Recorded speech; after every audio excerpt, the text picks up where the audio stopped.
Жаман әйел жоқ, жаман еркек бар. Көп еркектер қазір хайт етуі мүмкін, но маған все равно. Дослушайте до конца. Көп еркектер ойлайды, мен қатыным, мен миым жей береді, менің андай береді, мен андай, мұндай деп ақырында әйел монстр қылып жібереді. Не себептен ондайға монстр қылып жібереді? Потому что ты, дорогой, до конца еркек бола алмадың, до конца жауапкершілік ала алмадың, до конца ол әйелге қамқор бола алмадың. Ол әйел сенің артыңа сүйеніп, бір тауға сүйенгенде сезім болған жоқ.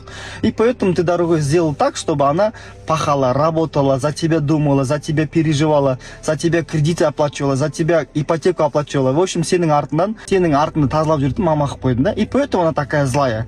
Енді историяда қараңыздаршы, неше түрлі қыздар бар, неше түрлі поведениясымен. И қасында бір достойный еркек болсын, резко өзгеріп кетеді. Мысалы, Айжан Байзақова, бұрын қандай еді? Көбісі жек көретін, көбісі көре алмайтын, көбісі хайт ететін. Ал қазір қасында нағыз ер жігіт пайда болды. И сол Айжан Байзақова арқа сүйетіндей өзін күшті әйел болып сезінді. Когда әйел адамның қасында настоящий еркек болған кезде, женщина расцветает как цветок. Кәдімгі ашылады ғой, бутондар, сол сияқты әйел адамның өзінің сезімдері мен өзінің женственностін қабылдай бастайды. Сол кезде қасында женственная, хрупкая, жаңағыдай чувственная әйел болады. А егер ол сенің қасында наоборот өзің айтқандай жаман қатын болатын болса, значит ты это сам сделал такой. Значит сен өзің сондай өз қолыңмен, өзінің іс-әрекетімен соны жаман қатын қылдың. Жаман қатын жоқ, тек қана жаман до конца жауапкершілік ала алмайтын еркек қана бар.